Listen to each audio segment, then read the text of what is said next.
Welcome to Earshot Daily. I'm Vickie Morgan. I am your host for today's episode, and I'm joined by my best soul sister, Carmel Whittle. Carmel is one of the founders of the No Borders Arts Festival, which happens in Ontario, which I know a lot of the Earshot Daily listeners are based in Ontario, and we are hoping to expand the No Borders Arts Festival here to Newfoundland. So we're going to talk about that in the episode, and we got some acoustic tunes coming up for you, and I'm really excited about this. Carmel, welcome to Earshot Daily. Hey. Wow, Vickie. So great to be here with you. It's so fun to see you in person. I know, likewise. Oh my God. We either see each other on a little tiny screen, or we're chatting all the time with little bubbles. Yep.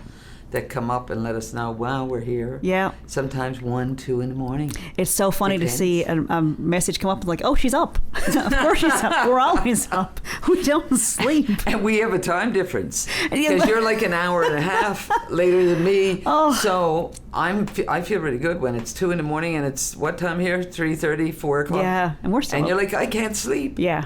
Oh, I don't. Well, I do get sleep. It's not like I don't ever. It's just never during the traditional hours because I just feel like, I don't know, everybody's getting like ideas. Artist, yeah. Really. Everybody's getting ideas between 9 and 5. There's amazing things that happen between, 1 in the morning and if you want to 7, get up and 6. if you want to have a conversation and write a song with, say, somebody who has passed away, like Ron Hines or Dermot O'Reilly, then you should be up at 4:30 because they don't have alarm clocks. None. They're not in any kind of schedule. And so sometimes they can wake you up if they're around. They absolutely do. Around, eh? Absolutely, and When I feel want like something done. I feel like the best time and the best way to let that stuff come out sometimes is I write with my left hand. I'm a right-handed person. Wow. And in fourth grade, there was this kid in my class who broke his arm, and someone had to write all of his homework out for him.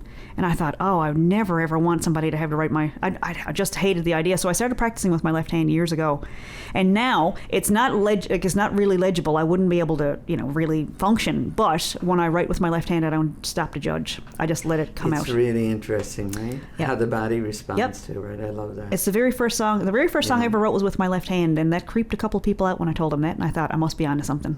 Well, interesting. I mean, you were onto something because the subconscious is taking over and doing. And that critic is not there to say, oh, that doesn't rhyme properly, or that's different. And it's like, no, just let it flow, and you can edit afterwards. So I edit with my right hand. Well, and you're using the different sides of your brain then too. You know what I mean? Yep. Versus, I can't remember which one is right and I don't know. left and which one does what. All I know is, they work when we give them something different. Yeah. It distracts it. Yep.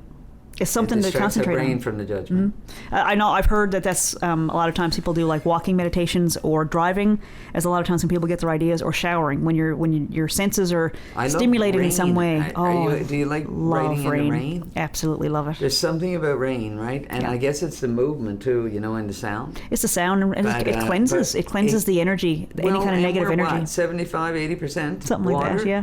Do you know it's like rain meets rain? Do you know the song "Song for a Winter's Night"? Yes. Gordon Lightfoot wrote in Cleveland, Ohio, in a rainstorm. He was Oh yeah. So there's something about water. That makes sense, right? Of course, we're here on an island in Newfoundland and in St. John's, and we are surrounded by water, which is definitely lots of. Newfoundland is historically very haunted, lots of history, lots of tradition, but there's a lot of ghosts and a lot of very, very talented people still living, and a lot of people, of course, who have passed away. That a lot of communication here, if you believe in that sort of thing. It's definitely... Well, I have a story about that, because I grew up where we all sang a cappella in the house, right? People just started singing, and in some ways it's what kept our family together, is being able to sing together. Yep. But anyways, they would always be these tragic stories about the guy who got lost out at sea and never got found, or the mermaid, and the siren called him out. And I've sung lots of those songs, but listening to them as a kid, I was terrified, right, because they were so tragic, and I kept thinking, I'm never going to sing again in my life. I thought that's what a song was. That you always wrote something about somebody who's like missing. They never quite made it back home, and that you sing, about them. And I mean, it's not it's not about judging the pieces, but it's like you become part of that environment. Like music affects us. Right? And it's funny what kids pick up on, because there's this little tape somewhere in the world. There's this cassette tape years ago. I think I might have been about 4 or 5 years old. And that song, Red Sovine, Daddy's Girl? Oh, I think God, so. I hate that song. But anyway, back in the day, my dad used to sing it because I was the only girl at the time, and then he changed the lyrics to a boy because he had a son after that. Anyway, it doesn't matter. But I just remember there's this recording going around, and I heard it for years after, where I was singing along to that song with my dad, and he was playing guitar and all that stuff, and I was singing, and my mom, you can hear my mom on the recording saying, "You're singing too loud." And I remember that little tiny little girl voice, so I go back to her so often. And she said, "I got to, Mom, I got to." It was the sweetest. My God, if I could go back to that little girl and say, "Vickie, you sing," who cares if nobody likes it or if someone's telling you too loud? Well, you can live that now. I got to. I got to. This is how you live now, right? Which is, I'm going to. You know what's so funny is the very first song I wrote was called Lonely Strings, and it was about my dad not paying attention to me, so I went off and taught myself to play the guitar. That song. That's a beautiful song. Well, I mean, it's a bit tricky to play it around my parents. Yeah, but hey, but they're not big fans of... Look what you're doing for everyone else that hears it. You know what I mean? Well, I wrote another one called Jimmy Glenn, which is about my little brother. Oh, my God. And Mom says, it's nice, but I can't listen to it too much because it makes me cry. Like, oh, okay. Well, it's a very powerful song because everybody has some form of loss. Yeah, and I can laugh about it now but that was such a release for such big feelings. Now I can laugh about it. Now I can just, I play it at gigs and stuff, and it's like it doesn't have the same power over me, which is the power of art. Which is the power of art, absolutely, right? Because it heals us. Absolutely. And that's what I love about music and art itself, painting or any of that stuff. It's like it heals us. It brings us to a better place, right? And when someone gives that platform to be able to, I mean, because playing at the end of your bed, sitting on your own bed, playing by yourself is one thing, or painting by yourself and then putting all the paintings down in the basement. But being able to share it is so empowering and so valuable, which leads us right to the No Borders Arts Festival. That's right. Which is your baby, which you started 5 years ago in Ontario. Yeah. Tell me why. Why'd you start that? You know, I think it's going to go back to family again. Like, I grew up in a community. There was 13 of us, counting my parents, right? Mm-hmm. So I always have this need to be in community. It's really important for me because I think we're like mirrors to each other, all of us, right? And sometimes if you don't have a mirror around you, it can get pretty lonely. Like, you have to muster up all of that motivation and all of that whatever, yourself, right? Yeah. And it's not always there. But if I'm with others, and so to be in places with people where culturally there's a big, like, I love cultures. I love learning about them. Why? Because I came from so much culture, and so that's a part of my whole being. That's what I want to be a part of. I want to be a part of people who are kind to each other and care about each other and have compassion for each other and do things for each other, support each other in whatever way you can. Yep. Maybe you're wealthy, you got money. Okay, throw it at us. We know how to spend it, right? Yep. You know what I mean? Yep. Notice I mentioned I'm not the wealthy one on this end of the state. But yes, but we are very much open. No Borders became about, I'm tired of borders. I'm tired of barriers. I'm tired of people just being kept away from each other. And especially, I mean, in some ways, go back to the Indigenous again. I mean, that was the whole strategic plan, was to keep us away from each other. Absolutely. And then the allies to keep us away from each other. Yep. And because there's power in people. There's power in community. And so, I mean, that's like with anything. It could be anything we're talking about. But in this case, it's about getting artists, getting musicians, getting as many people as possible to lead their experience. There's many people who want to do what, you're doing, because like you're just like boom, boom, boom, and we love just being with other people, right? And I knew from the moment that I met you, you're somebody who likes bringing out that in people. I know, thank you for that. I think I just know how lonely it is and how much your own mind can lie to you and tell you the ugliest things about yourself. That's right. And when you live in a silo and you're not, because other people have this way of reflecting back the beauty in us. That's right. And to see what other people see is just such a beautiful experience. And sometimes like a song you write and you think, oh, this is crap. And then you play it for somebody else and you look over and they got tears in their eyes. And it's like, oh, it's the most powerful thing in the world, right? It really is. Especially if you can take it in ourselves. If you can take it in. But that could happen over years. It could, I'll paint a painting, I have no clue. And then, 2 years later, somebody will say, oh my God, Carmel, do you see in this painting? And I'm going, no, I never saw that in the painting, right? And now the painting has become something else for me. Yeah. And see, that's life. Yeah. Ultimately, if all of us are in each other's lives, we can bring out the things that we never knew we had. Absolutely. You know, and we don't know that unless we're together. Someone told me it's all of that, Vickie. You know? I made a comment one time to a musician, and I said, I wasn't a musician in high school. I said to this person, and he said, no, but I bet you. He said, you were an artist back then. And it was probably clawing to get out. And it's so, when I go back and look at it, you mentioned about performing and about that energy and stuff that happens in the community that happens when people are performing together. And I remember I was just in concert band in high school, and I was in choir. And my absolute favorite thing about all of high school experiences was the energy that would happen before a show. So I could be sitting across from the richest girl in school, and I've got someone exactly in mind. She used to play the piccolo, but she was like the richest kid in the whole high school. But when on concert nights, and I was back with all these like politicians, kids, and the premier of the province was actually in my high school. He wasn't in the band, but that's beside the point.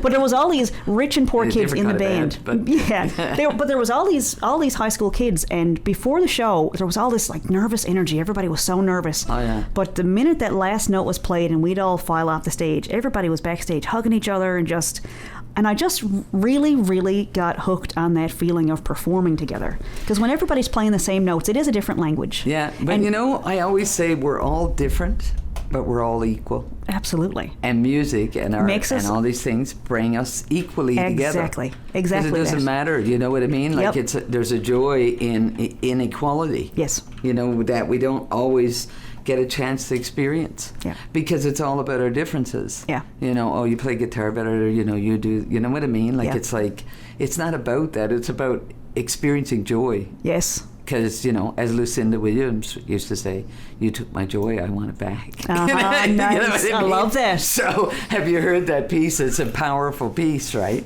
I think I need to go home and write "I Got to, Mom." That's my new song I'm going to work on. You don't know that story. Oh, my partner, Mulberry Creek, Josh Morgan, just joined us here in the studio. So, Josh, welcome to Earshot Daily. Hello. Hey. So we're just chatting here with Carmel Whittle, and so we got a couple of tunes we wanted to play. One is a song that Carmel played for us at a show we did last summer here in Newfoundland. It was with Pathways to Better Days, which is a mental health support group that gets together, and they have fundraisers every so often, and we were fortunate enough to be invited to play at the garden party this summer and met Carmel and her lovely wife Patricia, and this song killed me, absolutely killed me. So Carmel, if you wouldn't mind telling us about Windows. Oh yeah, so it's till I put the last window in, which is kind of ironic that I wrote this song, because most of my music is either political or it's about women's lives, because that's where my focus is. But there was something that I couldn't resist, and this was with the plumber who was up working on the cabin.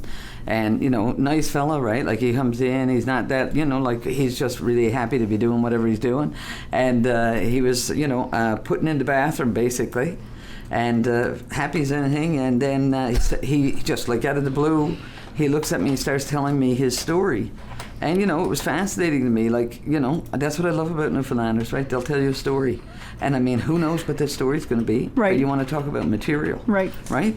And usually I don't. And usually I'm not, like I just said to you about Newfoundland music, right? And growing up where it was so tragic, and people were like, and it wasn't that his story wasn't tragic. I mean, there was a lot of things that went on in the storytelling. Yep. So I picked up on one of the pieces because he was standing in the frame of the bathroom and he was telling me all about his life and how he was a carpenter. Everything in this song is true to his story. Right? Yeah. And then he's just standing there and he looks at me point blank and he goes, he said, I've done a lot of construction in my time. He said, I built a number of houses. He said, but then he said, I built Mrs. this one, the house that I just built, he said. And he said, wouldn't you know it? He said, I just had the last window in. And the missus comes in and goes, I'm out of here. And I couldn't resist, right? I went, what? The last window. Was this his partner, his girlfriend? This is girlfriend. and like, she comes in, right? And he thought he would build a beautiful house and do this gorgeous house that was sitting on the ocean. Yep. And he said, I'm not kidding you, he just looked me straight in the face and he said, yep, that was it. She just looked at me and said, I'm out of here. And he said, I just had the last window in the house. And I went, so tragic. That's a song. That's tragic.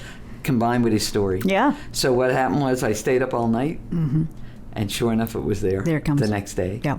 And he was a different person when he came the next day. when I wrote the song about him, he was like this vulnerable, really innocent guy who had a tough time of it. I mean, I don't even know how he was alive because he fell off ships and everything, I don't know, 6 times or something, and almost drowned, you know, like, I mean, but really, you know, he made me just, like, how do you live like that? I mean, I don't even know how old he was, you know, but he was definitely only like maybe young 40 or whatever. You know? And I was like, how do you do that? And he says, oh yeah, I was making like 140,000 as a teenager. Wow. When he was working on the schooners.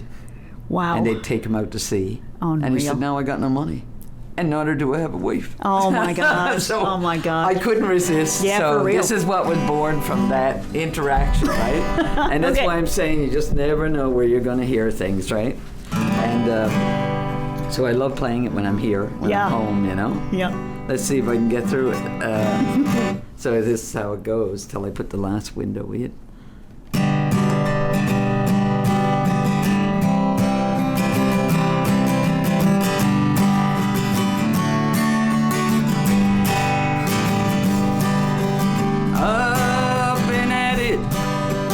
My delight, putting all the pieces together. What I didn't see, and it went beyond me, till I put the last window in. Here we go. They say open your curtains and see a new day. I look through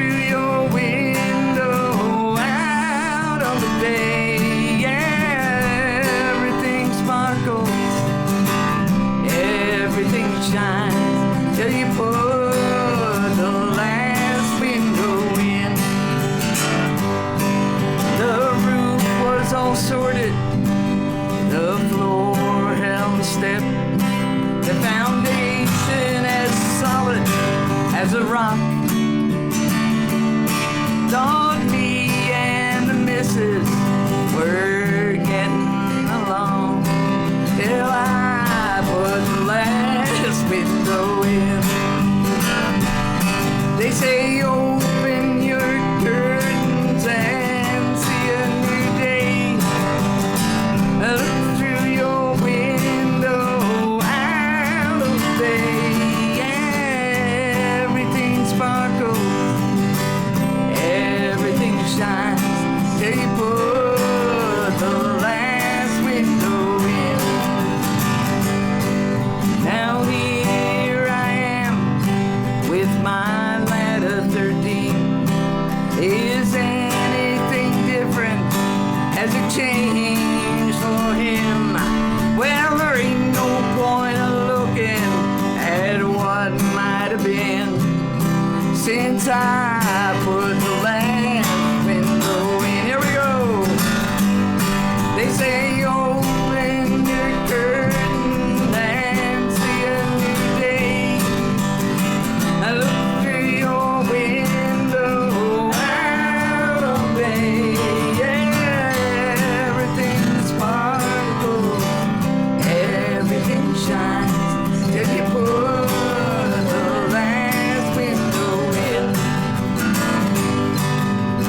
It's so funny. It's so tragic. Because it is, because this young man just stood there so serious. Yep.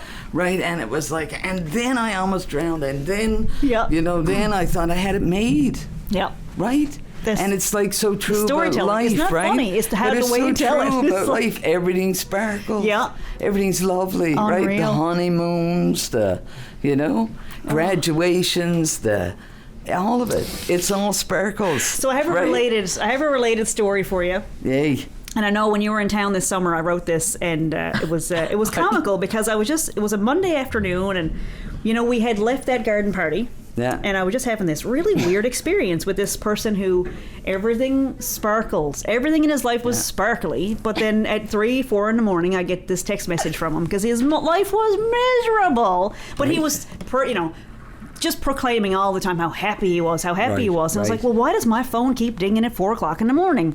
Exactly. And so he was a rotational worker. He was out 5 weeks at a time. And if you went on his Facebook page, it would be like just professional photographers. And, oh my God, lovely. And I was like, buddy, I hope she never finds out about the text messages you're sending me at 5 o'clock in the morning. So I wrote this. It was right after the garden party because I came home and I just had this big feeling, and I said, I got to get this out of me.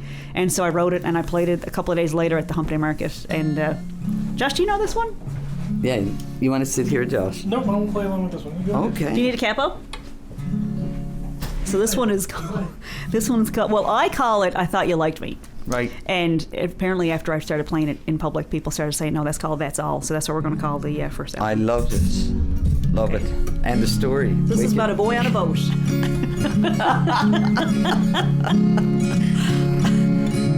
I thought you liked me.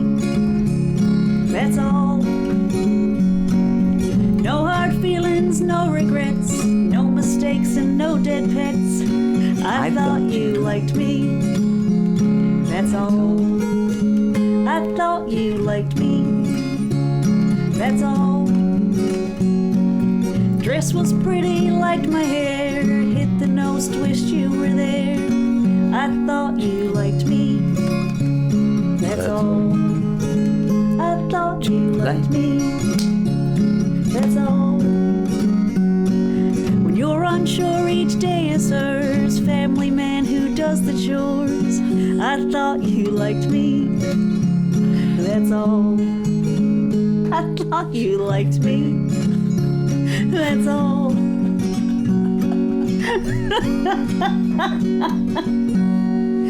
Half your heart ain't much at all, even less if I have to crawl. I thought you liked me. That's all. You've got your life and I've got mine. In 5 weeks' time, my time to shine. Talk to you then. I can love you then. I can wait till then. I thought you liked me. That's all. Loved you back and made some plans. Lost my way, I'm not your stan. I thought you liked me. That's all. I thought you liked me. I thought you liked me. I thought you liked me. I thought you liked me.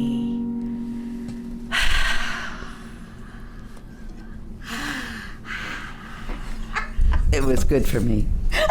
I'm just saying. It is the greatest gift I've ever. The greatest thing I've ever done with my life is learn how to not that I didn't know how to make a word rhyme together, but just hearing it, like trusting that little voice that says, "Here's a line for you." How about? Because I was walking after the garden party. I was at that Monday evening. I was walking to the bathroom about 2 o'clock in the morning, and I went, "I just thought he liked me. That's all. No, that's all. That's all. That's all."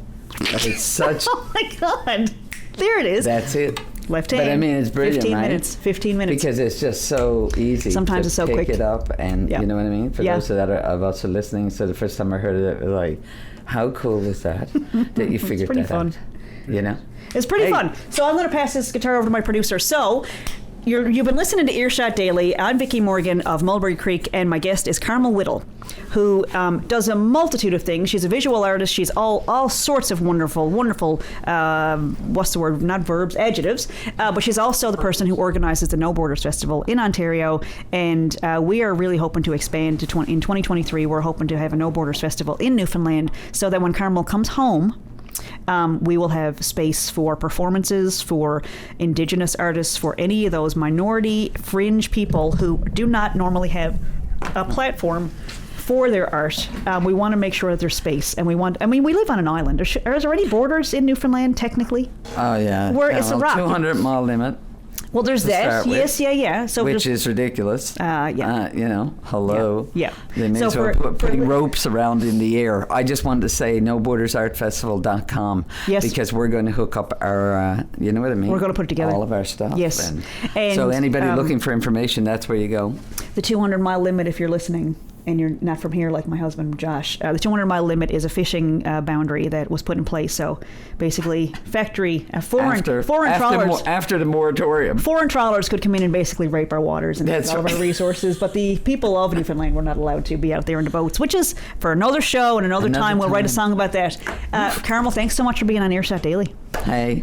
I really, really appreciate both of you so much. Oh my God. I'm so grateful to be here and to get a chance to sing that one with Absolutely. you. That's like, poof. So we'll be back on Earshot Daily in the very near future. We absolutely love hosting, and of course you can hear all the good stuff on ncra.ca. Well, that's all for this edition of Earshot Daily. I've been your host, Vickie Morgan of Mulberry Creek. If you're an artist and you'd like to be on the show, you can go to earshot-distro.ca and use the code EarshotDaily when uploading as an artist, and you can get yourself 50% off your first 10 uploads. Or if you're a broadcaster and you want to host, check out our website, earshot-daily.ca, for information. We hope you've enjoyed the show. We'll be back tomorrow with another half hour of brand new material from all across the country here on Earshot Daily. For comments or questions about the show, our email address is earshotdaily@ncra.ca.